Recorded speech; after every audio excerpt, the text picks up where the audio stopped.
Alors on y va. Alors la semaine dernière, on avait étudié ce premier paragraphe, là, de Drachat et Tfila Bechalakea. Je souligne une phrase importante qu'on avait vue dans le paragraphe précédent, qui dit la chose suivante. En atfila chafetza leshanot shum davar be'elokut. Qu'il soit bien clair, la prière n'a aucune intention de changer quoi que ce soit dans la volonté divine. Car elle est source de toute éternité, donc elle n'est pas dans la possibilité d'être changeable. Mais qu'il soit bien clair, la tfila, elle est effective et elle change la réalité. Pas en changeant la divinité, mais en nous changeant à nous. C'est ce qu'il va développer davantage dans la Piska d'aujourd'hui. Regardez. Il y a marqué dans la Gemara, Brachot Amedbet, Darash Rabbi Samlaï. L'Olam, Isader Adam Shifro Shel Akadosh Baruch Hu, Vachar Kach Yitpalel. Donc on reçoit une directive de Chazal. Toujours, il faudrait d'abord faire les louanges de Dieu, et seulement après cela, prier. Prier, on entend par là le Shmona Esri. Menalan, d'où on sait cela, Mimoshe, de Moshe Rabbeinu. Comme il est dit, Dirtiv, Vaïtchanen al Hashem ba'ita'i, Uktiv Hashem Elohim, Ta'echilota, Larot et Avdecha, et Goulecha, Veitchacha, Hadaka, Shremi al Shamayim, Varet, etc. Uktiv Vatre, et Barana, Vere, et Taret Atova. Lorsque Moshe est venu supplier Dieu de lui permettre d'entrer en Eretz Israël, même pas d'emblée, il lui a demandé ce qu'il voulait. Il a commencé d'abord un récit des louanges de Dieu, donc il fait tout un récit rétroactif de toutes les bontés divines. Et ce n'est qu'après qu'il lui dit Eiberana vere et aretz atova. Donc on a appris de Moshe Rabbeinu qu'avant de commencer de demander ce qu'on a demandé de Dieu, il faut tout d'abord faire les louanges de Dieu. Et pourquoi? C'est ça ce qu'il va expliquer. צריך שהתפילה תהיה נקייה מכל רעיון של שינוי רצון והתפעלות בחוק השם יתברך. Il faut que la prière soit nette, propre, de toute pensée, comme si on pouvait changer la volonté de Dieu, ou bien même avoir une certaine impression sur lui, un impact sur lui. Cette pensée ignoble, de croire qu'on peut changer la pensée de Dieu, ou bien encore avoir un impact sur lui. D'abord c'est quelque chose, une pensée mensongère relativement à la divinité, et encore pire, mais via l'ashratat sidre ashlemut aenoshit. Elle mène à la corruption de l'ordre de la perfection humaine, c'est-à-dire de la société humaine. Je m'explique. Je prends le même exemple. Si par exemple quelqu'un a roulé à 200 à l'heure dans un patelin, c'est ainsi que finalement il a écrasé un petit enfant, car il est mort. Alors on l'emmène au tribunal et le juge lui donne 20 ans de prison, afin que tout le monde voie qu'il n'est pas conseillé de rouler vite et que tout le monde abaisse la vitesse de leur conduite. Et voilà que le lendemain, la femme de l'accusé débarque au tribunal et commence à pleurer à chaudes larmes. Mais monsieur le juge, que va-t-il advenir de moi et de mes enfants? J'ai 10 enfants, qui va les nourrir, qui va les faire grandir. J'en suis pas coupable. Et il en est énormément impressionné, affecté. Et finalement, il décide d'annuler le verdict et de libérer ses accusés. Est-ce que ce juge, on peut dire de lui qu'il a une grandeur d'âme, ou bien une faiblesse de caractère? Évidemment une faiblesse de caractère. Parce qu'à cause de ce changement de verdict, finalement, les gens auront moins peur de rouler vite, et ça amènera peut-être à 500 personnes de plus qui vont mourir sur les routes cette année. Donc, par le fait qu'il ait été affecté du point de vue émotionnel, eh bien, il envoie à la mort 500 personnes. Donc évidemment qu'il ne s'agit pas d'une grandeur d'âme, mais d'une faiblesse de caractère. Et comme on dit, on ne peut pas être plus royaliste que le roi. Si on pense que Dieu, lui, il peut être influencé sous le bombardement de nos subligations, alors plus forte raison que l'homme peut l'être aussi, puisque l'homme s'efforce toujours de se comporter à l'image de Dieu. Donc, une telle pensée infâme, que Dieu puisse changer sa volonté, ou bien être impressionné dans les supplications, non seulement est fausse, mais encore pire, elle amène la corruption de la société humaine. C'est ce qu'il est en train d'expliquer.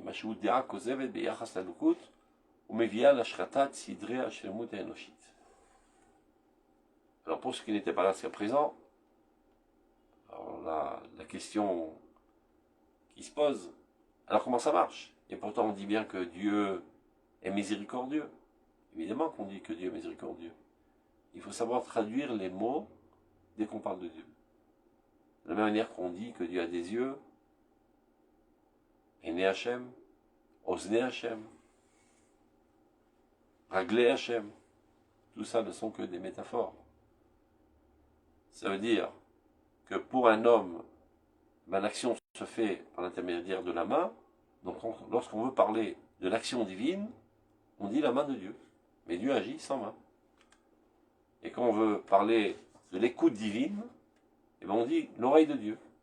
Quand on veut parler de la vision divine, on dit les yeux de Dieu. Mais à Dieu ne plaise de penser que véritablement, Dieu a des membres en chair et en os. C'est un blasphème. Mais pas seulement des membres en chair et en os, mais même des caractères humains, c'est un blasphème. On ne peut pas réduire la divinité à la dimension humaine. Et si dans la dimension humaine, la miséricorde est perçue comme un impact de l'environnement qui t'amènerait finalement par un affect à changer de décision, qui est évidemment une faiblesse, on ne peut pas extrapoler ça sur la divinité, ça serait un blasphème. Donc il est vrai que Dieu est miséricordieux, mais le mot miséricordieux concernant Dieu a un contenu totalement différent, un sens totalement différent du nôtre. Alors le Ramchal explique ce que ça veut dire. Alors pour comprendre ça, on donne un machal, une métaphore. C'est le fils du roi qui a fait une super grosse gaffe. Alors le roi était énervé contre son fils et élève un gros rocher et s'apprête à le jeter sur la tête de son fils. Et voilà que intervient de suite un de ses ministres, il dit arrête. Alors le roi dit non, j'arrête, je n'arrête pas. Il mérite que ce rocher lui tombe sur la tête pour qu'il comprenne qu'on ne doit pas agir de la sorte. Les craintes, je lui enverrai le rocher sur la tête, mais laisse-moi y faire. Bon, alors on met tout le rocher, les craintes.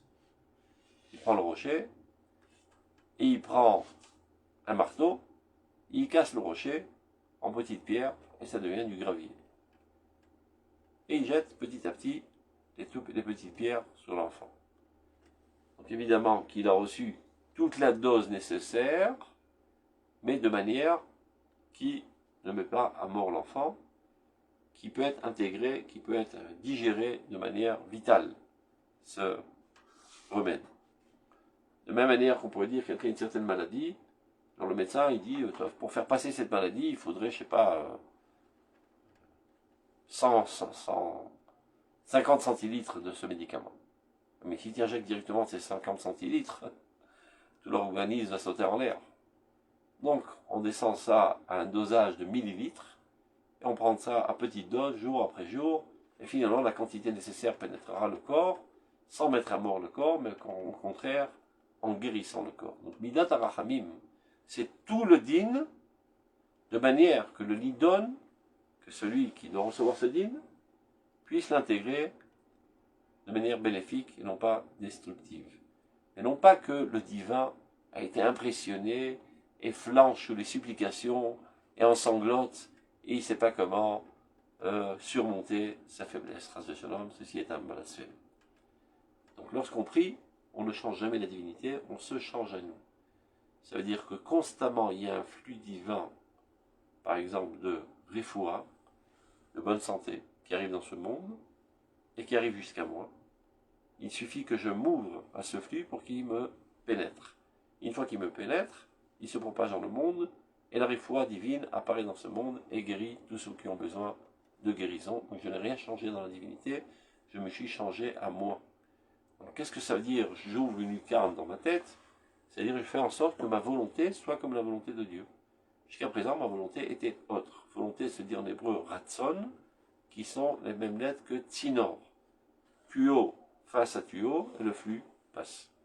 Il ne suffit pas seulement de mettre le tuyau face au tuyau, il faut aussi élargir le goulot de mon tuyau. Ça veut dire si le diamètre du tuyau de Dieu, il fait 1 kilomètre, et le mien ne fait qu'1 millimètre, finalement, ça passera que par mon petit millimètre, et ça passera au goutte à goutte, et non pas dans un flux extraordinaire. Donc chaque fois que je prie, j'intensifie ma volonté. Et ceci se fait d'abord par les émotions, car ce qui a le plus d'influence sur la volonté est le monde des émotions. Ça commence par une compréhension intellectuelle, après ça décante dans le monde des émotions, et c'est là que ça déclenche ma volonté à vouloir fortement la volonté de Dieu.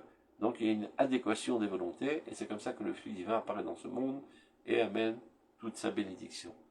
Lorsqu'on prie, on ne vient en aucun cas changer la divinité, qui est un blasphème, mais on se change à nous pour permettre à la bracha d'Akadosh Baruch Hu d'apparaître dans ce monde. Donc on prend ce qu'il dit là. Tsarir Shatefila.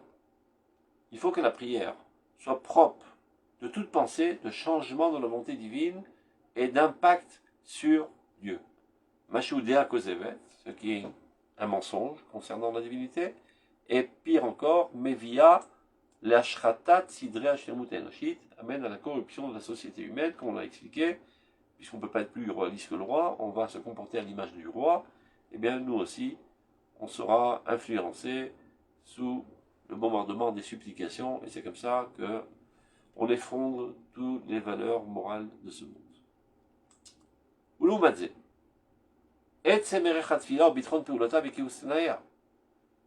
D'un côté, être persuadé qu'on ne peut pas changer la volonté divine, et de l'autre côté, l'effectivité assurée de la prière. Que la prière, elle agit sur ce monde, elle change la réalité sans aucun doute, quand toutes les conditions y sont réunies. Gaminevad poulat asagat amevukash. Vitromut anafesh ezakuta les datfila. Et non, mis à part le fait de vouloir être exaucé, c'est a priori ce qui nous a stimulé à prier, Dieu, lui, il a un autre plan. Sur le fait que Dieu nous stimule à prier en créant en nous des manques.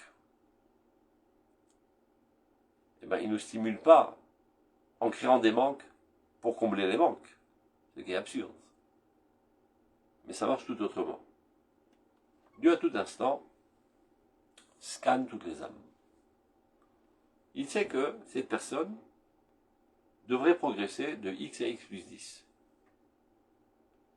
Et tant qu'il ne progresse pas, ceci réalise un blocus au flux divin dans ce monde d'apparaître. Comment le faire bouger? Il est bien positionné, il a jeté l'ancre, il se sent bien où il se trouve. Eh bien, il faut le stimuler à progresser. Eh bien, on crée une constellation, une circonstance qui le stimule à prier. Et lui, ce qu'il a stimulé à prier, c'est pour écarter ce manque.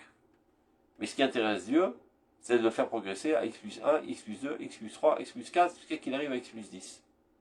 Et tant qu'il n'est pas arrivé à ce x plus 10, au niveau de sa moralité, de son idéal, de sa droiture, de ses capacités, de sa compréhension intellectuelle, de l'idéal, à tous les niveaux de sa personnalité, eh bien, ce stimulateur continuera d'être. Ce stimulateur peut être le fait que son fils est malade, ou peu importe, tout autre souci qui l'amène à prier. Lorsqu'il accédera au niveau souhaitable par Dieu, plus de raison que cette cause continue d'être. C'est ça ce qui veut dire mais les vat poulat asagat amevukash. Mis à part l'action, c'est-à-dire d'accéder à ce que nous on recherche, c'est-à-dire d'exaucer notre manque, itromut nefesh. C'est ça l'essentiel. l'élévation de notre âme, les akuta, et sa purification par la prière elle-même. Évidemment, parce que lorsqu'on s'adresse à Dieu, eh ben on s'élève déjà à une sphère divine. C'est pas pareil quand tu t'adresses à un imbécile, ou quand tu t'adresses à quelqu'un de noble, et de pur, et de saint. Le fait même que tu parles avec lui, que tu vis dans sa proximité, déjà, ça te donne envie de t'élever à son niveau, et ça t'élève de fait. À plus forte raison, lorsque tu t'adresses à Dieu, qui est la source de toute éternité, de toute bonté, de toute noblesse, etc. Donc chaque fois que tu pries Dieu, de fait, tu t'élèves. Après chaque prière, tu en ressors plus moral, plus bon, plus saint, plus noble. Azoupinak de là, Bishlamat Adam. Donc d'abord, il faut comprendre ça. Que la prière est quelque chose de très grandiose, un facteur très grandiose pour la perfection de l'homme. Alken. C'est-à-dire chez Avin Kol Mitpalel. Il faut que tout prieur comprenne. Shatefila, Ichok Nifla, est une loi merveilleuse que Dieu a créée. Un mécanisme merveilleux que Dieu a créé, on peut dire comme ça. Chez Chaka Kadosh Bolamo, que Dieu a ancré dans son monde. Pourquoi? L'Ashlamatit Tsurav.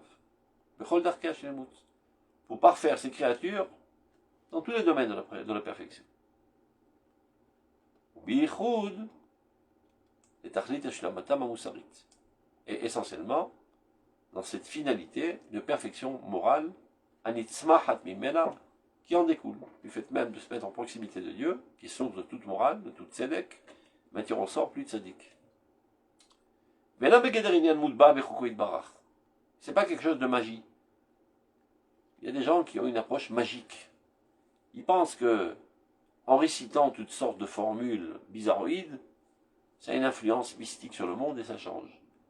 Alors, le bonhomme peut être une crapule et pourri jusqu'à la moelle épinière, mais il pense qu'en récitant toutes sortes de textes, eh ben, ça va lui procurer toutes sortes de biens. Gros mensonge. Allez chercher ça, peut-être ça à l'église ou dans la mosquée, mais pas dans la synagogue. Si tu t'ouvres, alors le flux divin te pénètre. Qu'est-ce que ça veut dire tu t'ouvres? Tu élargis ta volonté. Tu élèves ta volonté dans des hautes sphères. Alors tu es apte à recevoir ce flux. Mais si tu es bouché, rien ne passera. Et peu importe les récitations de textes les plus longues, ne pense pas qu'en récitant 58 fois par jour toutes sortes de psaumes, mais en maintenant ton comportement immoral, et tes compréhensions idiotes, et tes aspirations viles, et tes sentiments négatifs, que ceci puisse avoir une influence quelconque. Ce n'est pas de la magie noire. C'est l'orchok moudba, c'est pas comme un mécanisme technique dans ce monde. Donc, il est convenable, il est souhaitable. Chez Kodem Kol Tfila, Yugdam Tzipur HaShevach. Avant la prière, il faut d'abord une introduction qui vient raconter d'abord la louange de Dieu, la grandeur de Dieu. Les Oroth, pour bien faire comprendre. Chez Raoui le Shaber Arbe Al-Chok Viat Atfila, c'est-à-dire pour bien comprendre comment marche la Tfila. Chez l'Okifia Moussak Beder Hashala Beshem Teva Beluto Itbarach. Pas comme les gens ont l'habitude de le concevoir, que ça serait quelque chose de technique, magique, mécanique. J'appuie sur un bouton et ça marche. Bon, j'ai qu'à mettre un enregistreur et qui fait la prière à ma place, et voilà, ça va marcher, abracadabra, et le lapin est sorti du chapeau. Non. En comptant la grandeur de Dieu, tu mets en évidence que la valeur de ce monde est la grandeur. Et c'est à ça que tu aspires. Et tu mets en évidence aussi que Dieu est en delà de toute influence, de tout impact, de tout changement. Donc d'abord, avant tout, mets les pendules à zéro avant de commencer à prier. Ne crois pas que tu puisses le changer, mais c'est à toi de te changer. Ne crois pas que c'est un mécanisme technique, mais non, c'est une élévation spirituelle, une élévation morale. Donc compte la grandeur morale de Dieu, la grandeur idéale de Dieu, pour y aspirer et la ressembler, pour te mettre en position d'être apte à recevoir ce flux divin. Mais non, la preuve qu'a apporté la Gemara de Moshe Rabbeinu. Pourquoi elle a spécialement choisi Moshe Rabbeinu? Areaya mi Moshe Chashuva Meod. Elle est très importante. Chez où? Car lui, Moshe Alav Shalom, de mémoire bénie, Basagato Agdola, dans sa perception gigantesque du divin, comme ne l'a jamais perçu aucun être humain sur la terre. Comme Akadosh Baruch Hu en témoigne, mais Kol Beti Nemanu, il est totalement fidèle dans toute ma maison.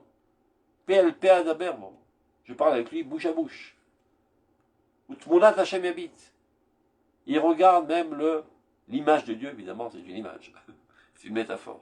C'est-à-dire pour dire que c'est l'homme qui, à travers toute l'histoire, a perçu le divin de manière la plus grandiose. Et bien, même Moshe Rabbeinu, chez Vadaï et Batoar, chez Loyavol, Archav Tzad Shinui Ratson, qu'il était bien clair pour lui qu'en aucun cas on pouvait changer la volonté de Dieu. Veille pas à l'out, ou bien que Dieu soit impressionné, qu'on ait un impact sur la divinité,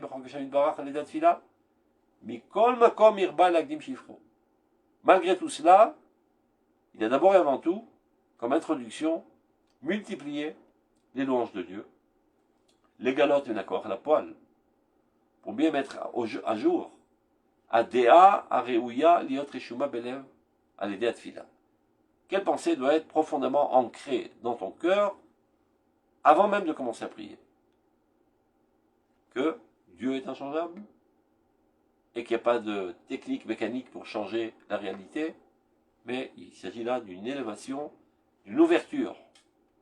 Donc si, comme ça, Moshe Rabbeinu a pris le soin de le dire, bien que lui, a priori, n'avait pas besoin de le dire, il était évident pour lui qu'il n'y a pas de changement dans la divinité, mais pour nous enseigner à nous, qu'Alva Chomer Koladam Kozev, a plus de forte raison, tout homme comme nous, qui ne vit pas toujours dans la vérité absolue et qui est très souvent imbibé de mensonges, de fausses conceptions, que nous devons d'abord et avant tout dire les louanges de Dieu. C'est la raison pour laquelle dans la Tfila, les Chachamim ont instauré énormément de Mizmorim qui récitent les louanges de Dieu, et même dans le Shmona Esrei lui-même, il y a une introduction, El, Agadol, Agibor, Manora, etc.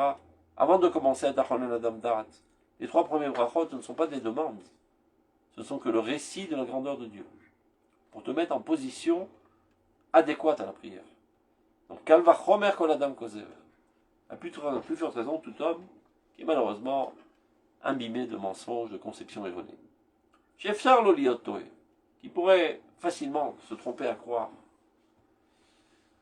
que Dieu est changeable, Bedot, Kozvot, toutes sortes de conceptions mensongères. Donc, à plus forte raison qu'un homme comme nous, Shiraou il a dit, Machero même Nafsho, donc il s'est souhaitable d'introduire d'abord, avant ta demande, tout ce qui pourrait élever ton âme, Viyamidal, Tsiur, Amitiot, et de la régulariser, de mettre les pendules à zéro, de manière à ce que tu puisses percevoir la véritable approche du divin. C'est clair? Y a-t-il des questions? Vous êtes bien silencieux aujourd'hui, j'en perds ma salive. Non, ça va, on comprend. Si je suis trop clair, c'est pas bien. C'est quand même difficile. Ah. Non, je veux dire, prier d'une certaine façon, c'est pas toujours le cas et tous les jours, quoi, c'est ça. Donc chacun son prière, quoi. C'est pour ça qu'on étudie ça, pour apprendre à prier comme il le faut. Top, on continue. Piska Gimel. Rabbi Elazar Omer. העושה תפילתו קבע, אין תפילתו תחנונים. מהי קבע? אמר בי יעקב אראידי, אמר בי הושעיה, כל שתפילתו דומה עליו כמסרי. טוב. Donc Rabbi Elazar nous enseigne, tout celui qui fait de sa prière quelque chose de fixe, ben sa prière ne sera pas exaucée. Qu'est-ce que ça peut bien vouloir dire quelque chose de fixe? Keva. Ben sur ça, on va voir trois opinions dans la Gemara. La première, Rabbi Yaakov Aridi nous dit qu'est-ce que ça veut dire fixe? Il dit ça au nom de Rabbi Oshaya. Kol shetfilato doma alav kemasoi. Tout celui pour qui la prière est perçue comme une corvée. Encore un fardeau. Ben, toute la journée, j'ai toutes sortes de corvées à assumer. Ben, je dois prendre les enfants à l'école, je dois aller au boulot, je dois prendre ma douche, je dois brosser les dents, je dois manger. Toutes sortes de corvées, je suis obligé de faire pour me maintenir dans ce monde. Entre autres, comme si j'en avais pas assez, 3 fardeaux de plus, shachrit mincha arvit. Bon, alors si c'est comme ça que tu pries, n'espère surtout pas être exaucé. Ceci n'est pas une prière. On n'en vient pas à la prière par obligation, mais par besoin, par délice. Comme on l'avait vu ici, si vous vous rappelez,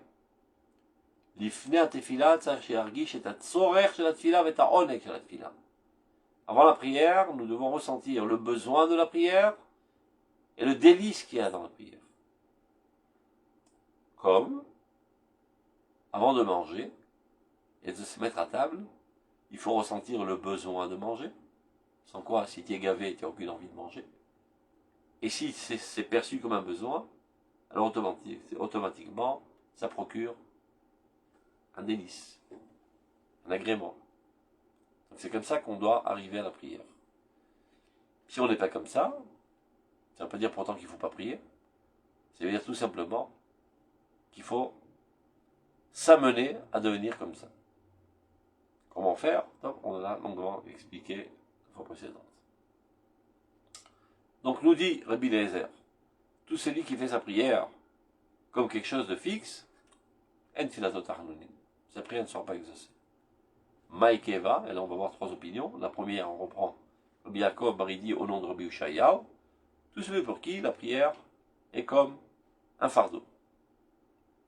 Alors, c'est ce que le Rav Kook va développer. לפני התפילה צריך להיות ציור הנפש כאילו היא נחלשת ממסע כדרות הרעיונות.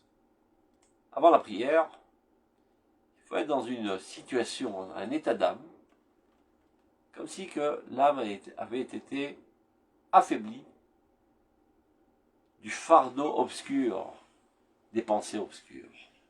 Ça veut dire, ça fait déjà quelques heures que j'ai une occupation importante peut-être, mais comment dire en français assez léger, qui me prend la tête. Ras-le-bol. Ras-le-bol de toutes ces choses techniques que je suis obligé de faire pour ma maintenance dans ce monde. Mais à vrai dire, ceci ne procure pas une véritable satisfaction à mon âme.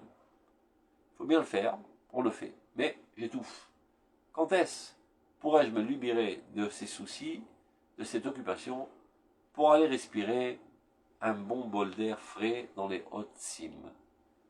C'est dans cette situation qu'on doit arriver à la prière. Donc, l'ifnei tefila, avant la prière, c'est-à-dire liyot tziur nefesh, ça veut dire la perception de notre âme, comme si qu'elle avait été affaiblie du fardeau obscur de toutes sortes de pensées desquelles j'étais occupé jusqu'à présent. Qui sont très loin de tous les concepts de la perfection. La plus forte raison de la lumière du visage du roi de la vie, c'est-à-dire d'Akadosh Baruch Hu.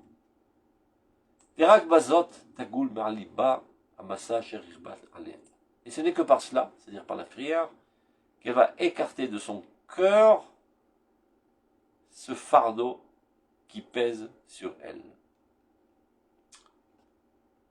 C'est quoi par cela?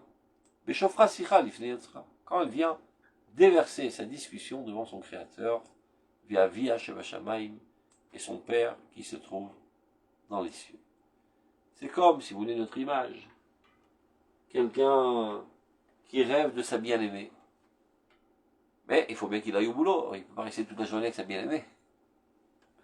Et il a un boulot qui est exténuant et qui lui prend la tête, énormément de soucis. Il explose. Alors de temps à autre, il dit, je peux un petit quart d'heure aller rencontrer ma bien-aimée pour retrouver les choses qui véritablement m'intéressent dans ce monde. Telle doit être perçue la prière. Ou baiser aussi formetz. Et ce n'est que par cela qu'elle se renforcera.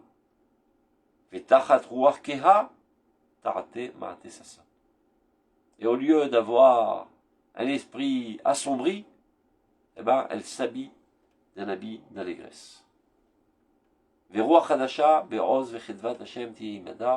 c'est ainsi qu'un nouvel esprit, empli de puissance et d'allégresse divine, devient sa situation, suite à la prière. Aval, par contre, quand cette perception manque, quand cette approche de la prière manque,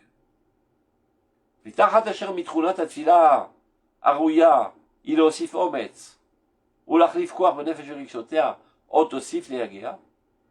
Et si la prière, au lieu d'être un rafraîchissement, un renouveau, une respiration profonde d'air pur, est conçue encore comme quelque chose qui vient la fatiguer davantage, ceci n'est pas la forme d'une véritable tfila. Qui devrait provenir d'un sentiment profond, d'un besoin profond, d'une attente profonde de la rencontre avec Dieu.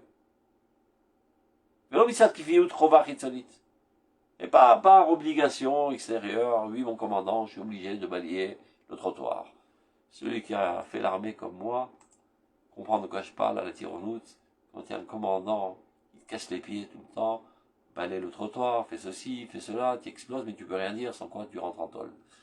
Donc il y en a qui considèrent la prière comme ça. Même si je fais pas mes 3 petites prières, on va savoir que les cieux vont me tomber sur la tête, comme disait Astérix. C'est comme ça qu'il conçoit la prière, évidemment, alors c'est un fardeau de plus. Donc, ceci n'est pas une prière. C'est ça ce que veut dire Rabbi Eliezer. Ensuite, filato keva et filato tachanonim. Celui qui fait sa prière de manière fixe, eh ben, sa prière n'est pas considérée comme une vraie prière, donc elle n'est pas exaucée. Donc celui qui considère ça comme un fardeau, au lieu de considérer ça comme une rencontre heureuse et rafraîchissante avec Dieu. Donc ça c'est l'opinion de Rabbi Yaakov bar Idi, au nom de Rabbi Yeshaya. Mais Rabbanan, la deuxième opinion, Rabbanan Amre, Kol Sheno Omra Belashon Tachanonim. Tout celui qui ne dit pas la prière dans un langage de supplication. Je dirais, mais de toute façon, c'est pas moi qui fixe la formulation de la prière, elle existe déjà depuis 2000 ans. Oui, mais il y a une manière de le dire. Tu peux dire ça comme une récitation un petit peu mécanique, ou bien avec une intonation emplie d'extase. Tu peux dire à quelqu'un ou à quelqu'un, je t'aime. Je t'aime. C'est ça ce qui fait toute la différence, l'intonation. C'est comme l'histoire, juste pour sortir un petit peu de récréation, parce que c'est un petit peu lourd. C'est un enfant qui a fait une grosse gaffe.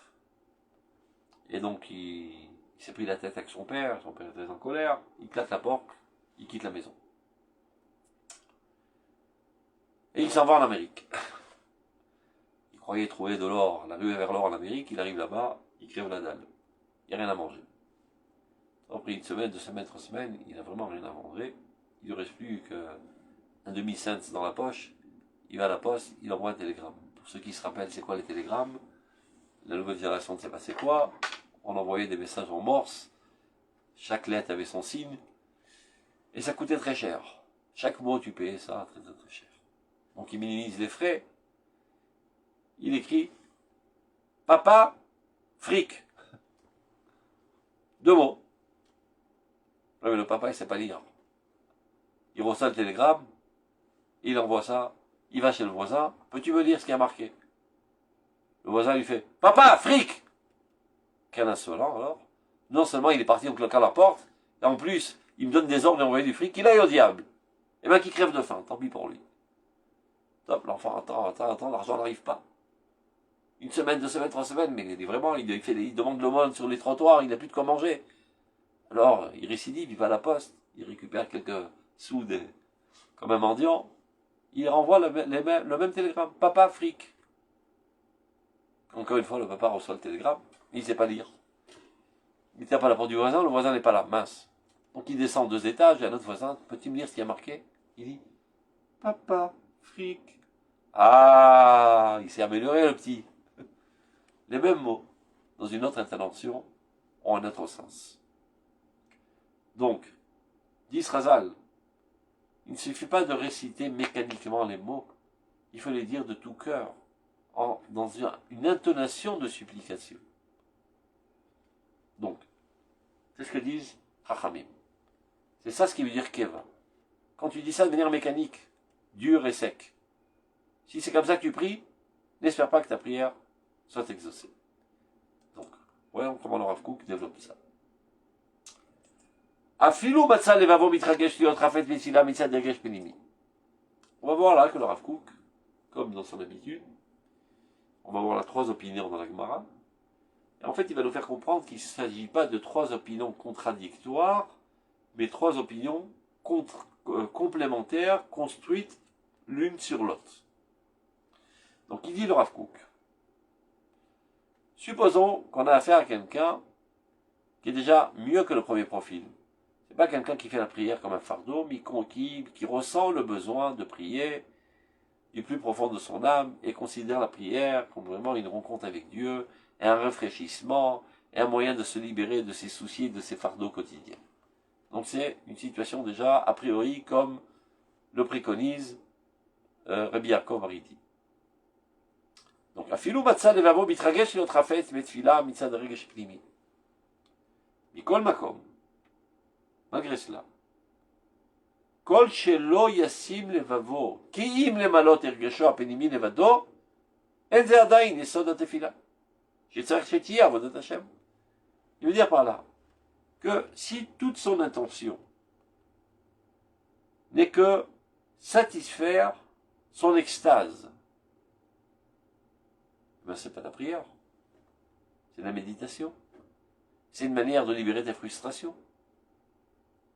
Alors que la prière, c'est Avodat Hashem, c'est un service divin. Donc il y en a qui libèrent leurs frustrations en allant à la pêche, d'autres en jouant des guitares, et d'autres en tenant debout et en parlant avec Dieu. Donc ce qui t'intéresse en fait, c'est te servir à toi-même, à rentrer en extase, à oublier tes soucis, à écarter tous les fardeaux et tous les soucis de la journée, toutes les pensées obscures, et venir baigner dans une sphère de spiritualité pour mieux te sentir. C'est pas un service divin, c'est un service de toi-même. C'est rentrer en extase, qui est très à la mode aujourd'hui. Un mitraber, un non mitraber. Cette mitzvah, je me sens lié à elle, parce qu'elle me procure un certain plaisir, et l'autre, non, parce que ces gens-là ne font pas de mitzvot. On va dans un minyan musical, pour que ce soit agréable, comme disent les chrétiens. Viens à l'église, nous allons chanter ensemble, alléluia, très agréable. Mais qu'est-ce que tu cherches en fait? À devenir joyeux? À libérer tes frustrations? C'est pas une prière. Une prière, c'est pour Dieu. Ou pour le servir à lui. Et non pas de te servir de Dieu pour te servir à toi. Donc c'est ce qu'il est en train de dire. Afilo matzah levavo. Donc a priori, c'est un peu mieux que le premier cas de figure, que quelqu'un qui considère la tzila comme un fardeau de plus. Non. Pour lui, c'est vraiment une expérience spirituelle très très haute, une attente de la rencontre avec Dieu. Mais qu'est-ce qui l'intéresse dans cela? Combler un manque personnel. Écarter ses soucis. Se libérer de ses soucis et de ses pensées obscures. Donc, afilo matzaleva mitragesh mikol makom kol shelo yasim levavo. Si tout ce qui l'intéresse, ce qui est im levalot, les malot ergesho, c'est de satisfaire son extase intérieure seulement, en zeadain yesod atfila. Ceci n'est pas encore le fondement de la tfila. Lama, une virgule, shetzarech shetiye avodat Hashem. La tfila doit être, d'abord et avant tout, le service de Dieu. Mais tzarech sheyakir, il faut qu'il ait conscience. Sha'ergesh ou emsaï. Cette situation de venir à la prière avec extase n'est pas un but en soi, l'extase, mais un moyen de prier comme il le faut. Emsaï nachon, la'amid matzav nasho v'rayonav ve'ofen na'e latfila. C'est un moyen de prier comme il le faut. Mais ce n'est pas un but en soi, c'est pas ce qu'on doit rechercher dans la prière. Comme dans l'étude de la Torah, on ne doit pas rechercher une expérience intellectuelle pour aiguiser ma cervelle et pour accumuler toutes sortes de connaissances qui me procurent énormément de satisfaction de dominer la connaissance. On étudie la Torah.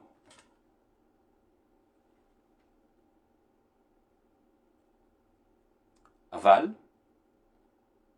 Ikara, le sens essentiel de la prière, ou Narla Mikol Regashot Nefesh Adam, est bien en-delà de tous les sentiments de l'âme humaine. Kihi Tachanunim, elle est d'abord avant tout supplication, l'Ifne Hashem, devant Dieu. Ibarach, l'Afik Ritsono, pour faire apparaître dans ce monde sa volonté de Dieu. Que la volonté de Dieu apparaisse dans ce monde.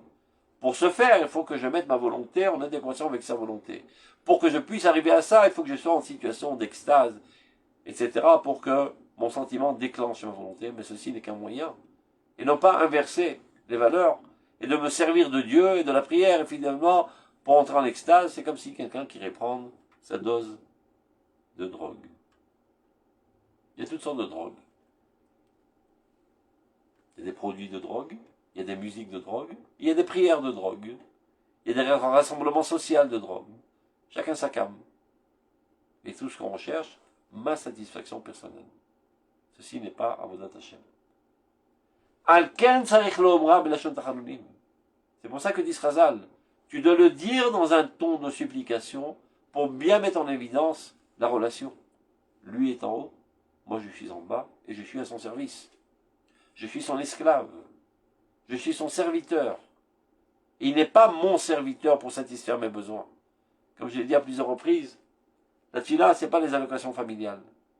Donne-moi, donne-moi, donne-moi, qui se dit en hébreu, hav, hav, hav. Hav liborit. C'est comme ça que le chien fait haou, haou, haou. Nous ne sommes pas des chiens qui veulent prendre l'os. Tu vois le chien en toute extase, quand son maître arrive, en fait, qu'est-ce qu'il recherche? C'est l'os. Et dès qu'il lui jette son os, qu'est-ce qu'il fait? Il pique l'os, il se barre.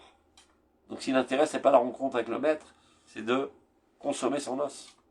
Donc je viens vers Dieu pour recevoir une bonne récompense. Que j'ai de la brioute, et que j'ai de l'argent, et que j'ai des enfants, etc. C'est ça ce qui t'intéresse. C'est pas Avodat Hashem. C'est Avodat Atzmecha. Ou les tsayer baiser ta émet.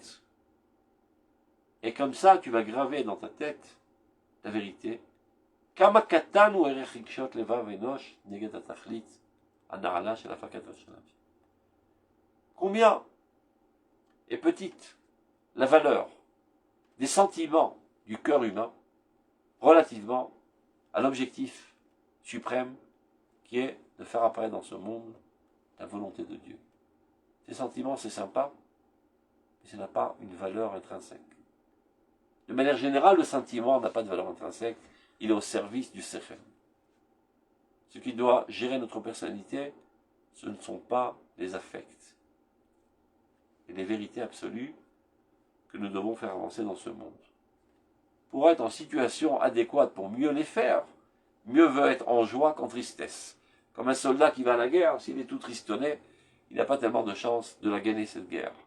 Il doit être empli de motivation, de joie et d'allégresse, de savoir qu'il est en train de faire de quelque chose de très important. Il vient au sauvetage de la nation, donc de situation très haute, de motivation imbibée de joie, il sera plus fonctionnel. Il en est de même concernant le regesh. Ce n'est pas une valeur intrinsèque, ce n'est qu'un moyen. La valeur intrinsèque, c'est le service de Dieu, qui se fait essentiellement d'abord et avant tout par le sechel. Troisième opinion. Rabba Rav Yosef d'Amrit Abayu Kol Shenu Yachol Lechadesh Badavar. Rabba Rav Yosef dit, qu'est-ce que ça veut dire Keva, qui est une situation anormale de prière? C'est tout celui qui n'est pas capable d'innover quelque chose dans sa prière. Il répète toujours la même chose, et il pense chaque fois aux mêmes choses exactement. Tu fais du surplace, mon pote. Le monde progresse, le monde est dynamique, et toi tu fais du surplace. Chaque prière, tu dois comprendre un nouvel aspect, ou bien la mettre en relation avec quelque chose de l'actualité. Une actualisation de ta prière.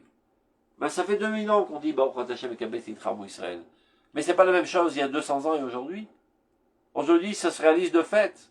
Donc quand tu dis Baruch Hashem Ekabet Yitramu Israël, parce que tu penses à ça, que les Juifs de France quittent la France d'urgence et arrivent en grande masse en Eretz Israël. De même pour les Juifs d'Angleterre, les Juifs d'Amérique, les Juifs du monde entier. Sans toutes sortes de conditions que mettent des rabbins bizarroïdes de dire non, on va savoir s'il va avoir une chute spirituelle ou il ne va pas avoir une chute spirituelle. Tous ces rabbins ne sont pas des porte-paroles de Dieu, mais des porte-paroles d'eux-mêmes. Donc, quand tu dis Baruch Hashem et Kabes Nitram Israël, il faut penser très fortement et être en extase, en volonté de faire que tous les pauvres juifs qui sont encore plantés comme des puits en exil se libèrent de leur conception idiote et viennent rejoindre le peuple d'Israël qui retrouve sa résurrection aujourd'hui en Eretz Israël. De même, quand tu dis Baruch Hashem Boné Medene Yerushalayim, quand tu dis ça il y a 500 ans, c'était un rêve. Mais aujourd'hui, c'est en train de se réaliser. Alors qu'un quartier de plus se rajoute, que le cœur de Jérusalem se construise, c'est-à-dire le Beth Amikdash. Donc les choses sont actualisées aujourd'hui. Et chaque jour, il y a un nouvel événement que tu peux relier à ta prière. Et à cela, faire focaliser ta volonté. C'est ça ce que dit Rabba Rabbi Yosef. Sans quoi ta prière n'est pas vivante. C'est une récitation de textes antiques. C'est aller faire des fouilles archéologiques dans des textes antiques. Alors il dit comme ça.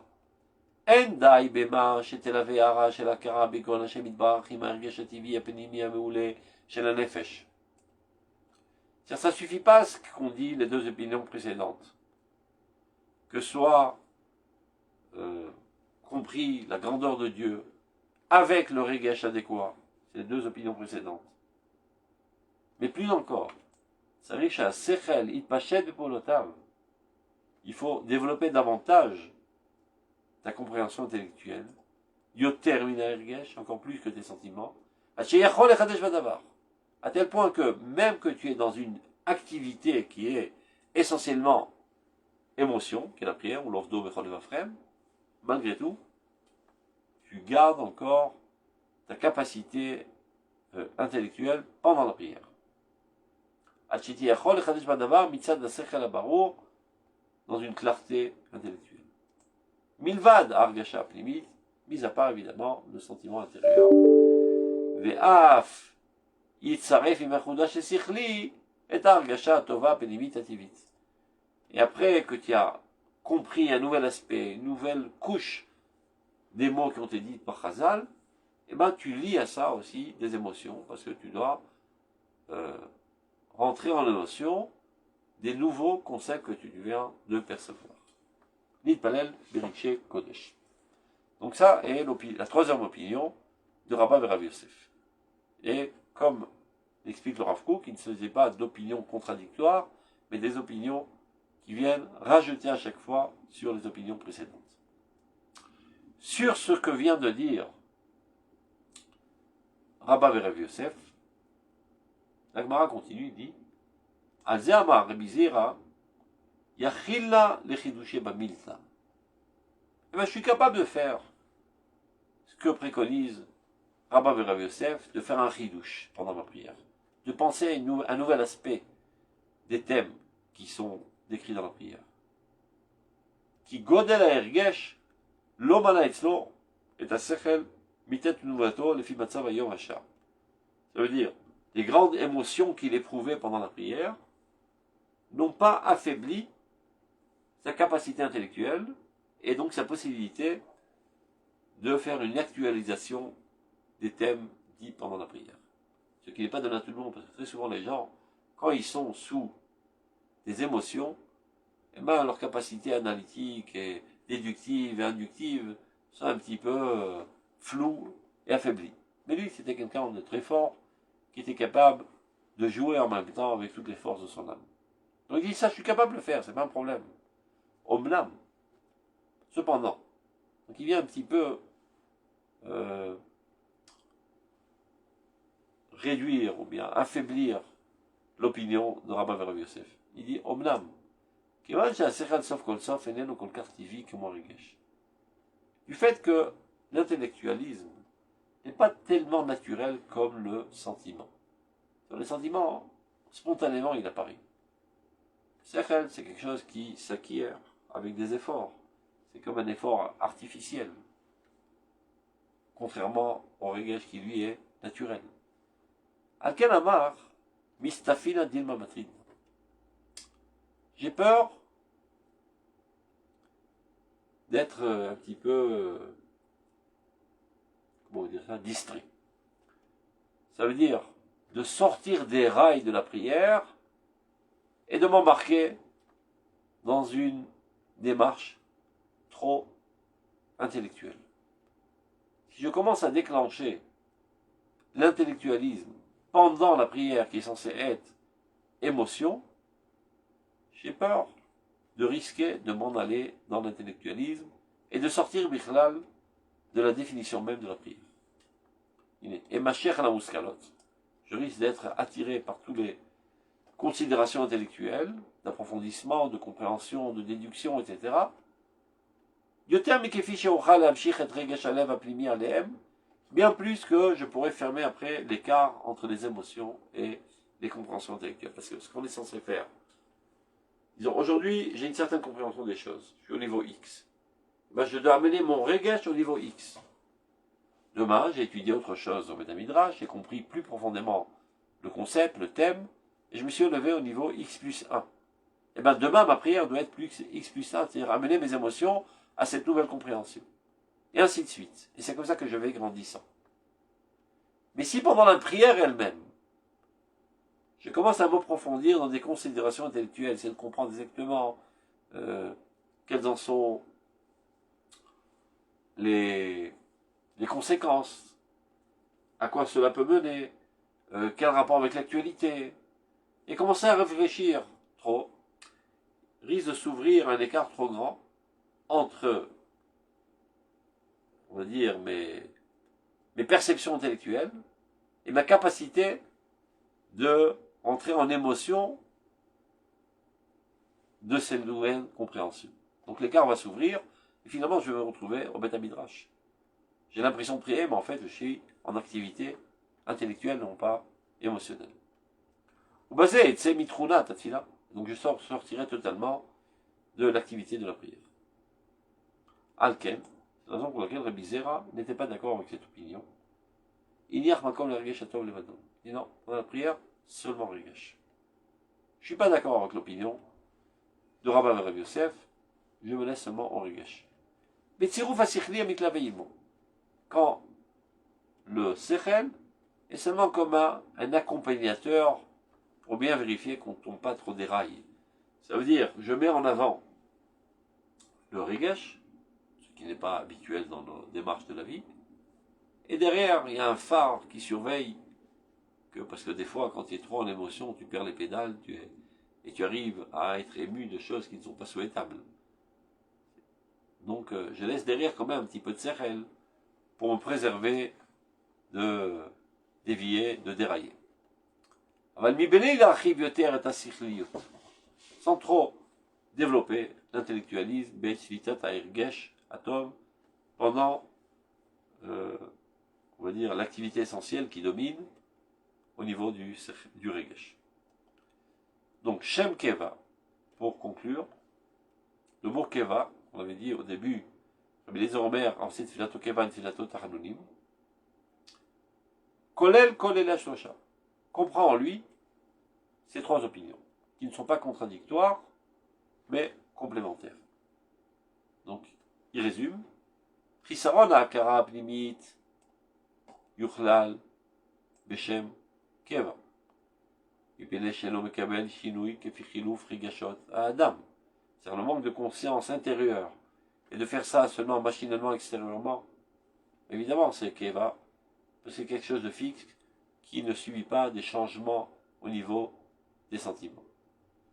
Arigashativi levado, donc ça j'ai compris, je me suis élevé, mais se laisser aller seulement selon ma tendance émotionnelle, c'est aussi Keva. C'est quelque chose qui est naturel dans l'âme, d'entrer en émotion. Ce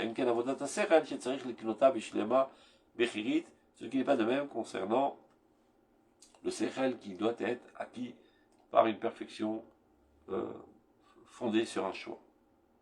Et tzimtzum sechel, et de réduire le sechel, et tzarfo gamken rakefi erech hargasha, ça c'est ce que vient exclure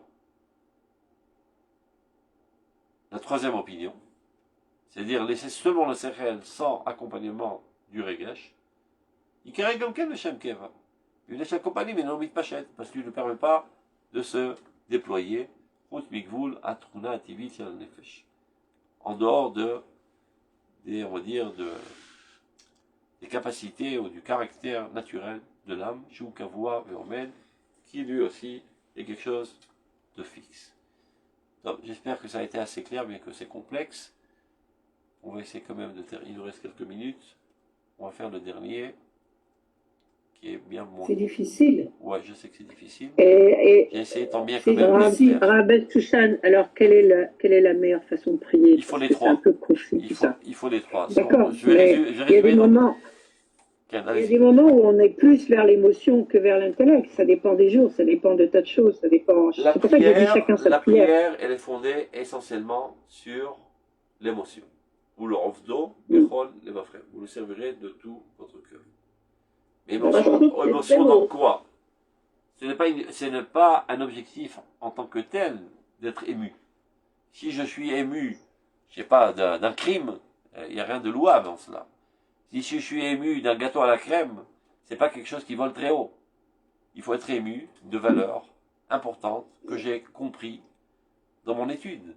Donc plus je comprends la grandeur de Dieu, la volonté de Dieu, et j'y adhère. Et après j'arrive à être ému de ces valeurs, alors ça c'est une prière. On verra plus tard. Mais si Rosno Mishma Torah Gam Tfilato Toreva, celui qui écarte ses oreilles de la Torah, alors cette fille-là aussi est abominable. Sans quoi il peut vouloir et s'émouvoir de choses abominables. Donc encore faut-il d'abord écouter quelles sont les valeurs absolues. Top. Dalet. Lorsqu'on demande quelque chose dans la prière. Oh mon Dieu, on voit la réforme à mon fils, etc. C'est-à-dire que la simlev, il faut bien faire attention. Notre intention est d'écarter le mal et l'obscurité du monde. Pas seulement de ce petit bobo. Ce petit bobo m'a seulement aidé à susciter en moi une volonté de prier. Mais si déjà je prie, eh ben, mettons-nous à la hauteur de la prière.